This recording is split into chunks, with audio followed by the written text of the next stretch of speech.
though I speak with the tongues of men and of angels, and have not charity,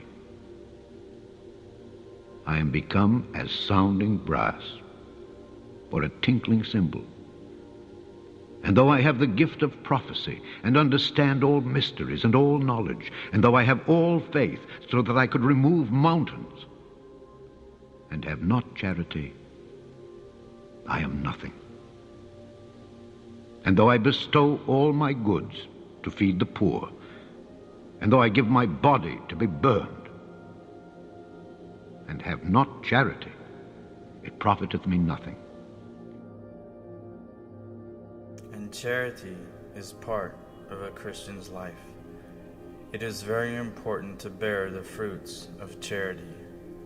Without love, we cannot have true biblical charity. The world today has a wrong understanding of what charity actually is.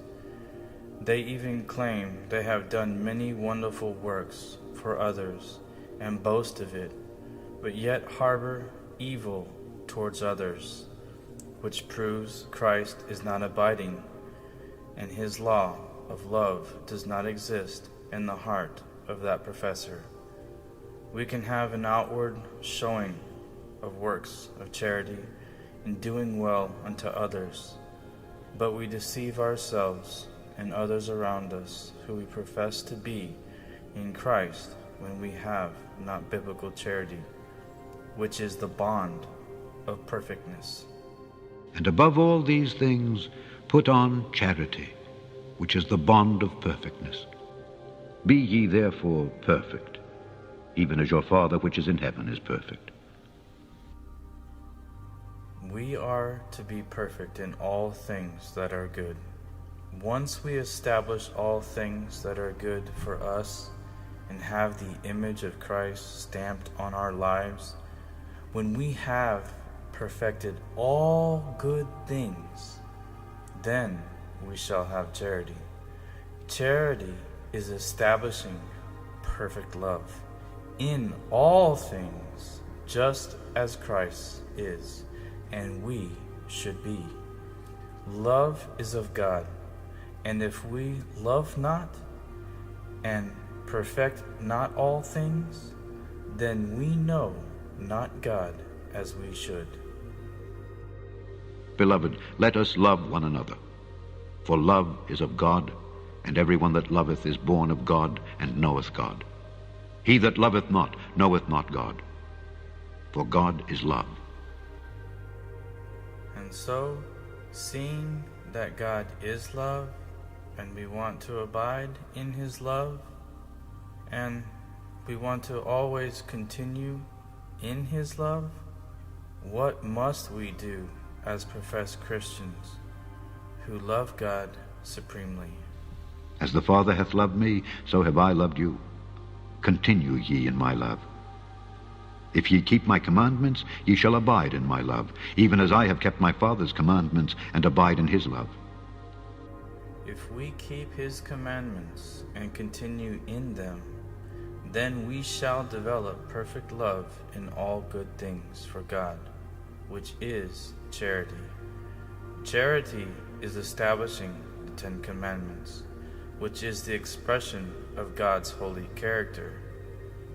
Establishing the law of God is establishing love for him supremely and each other.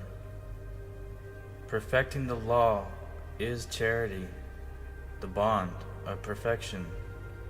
When we come to the perfection of obedience to God, we can endure all things. We will have kindness at all times. We will not easily be provoked by the world to anger. We will think not evil of others. We will not be puffed up and highly esteeming ourselves, nor rejoicing in iniquity, but rather rejoicing in truth. We will be able to bear all things that come our way, hope in all things, and overcome evil through good. We will never fail when we have charity. Charity suffereth long and is kind. Charity envieth not.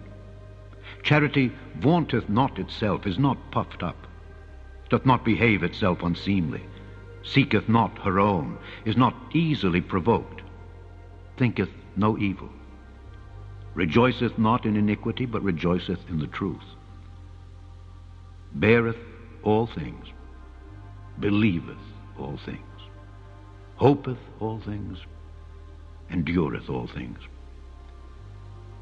Charity never faileth. And so, what will perfect love or charity also do for us? And above all things, have fervent charity among yourselves, for charity shall cover the multitude of sins. It means that we will not sin anymore or desire to please the flesh, because we have decided to allow Christ to work his works of love in our life, which in the end we will have developed perfect charity. And what else will charity or perfecting love do for us? There is no fear in love, but perfect love casteth out fear, because fear hath torment. He that feareth is not made perfect in love. And just as love will cast out all fears, love will also go further than what is written. And whosoever shall compel thee to go a mile, go with him twain.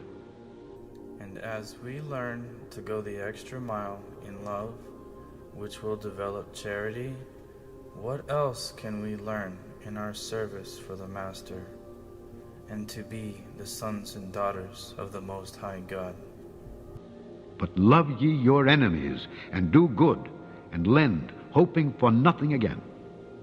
And your reward shall be great, and ye shall be the children of the highest. For he is kind unto the unthankful and to the evil.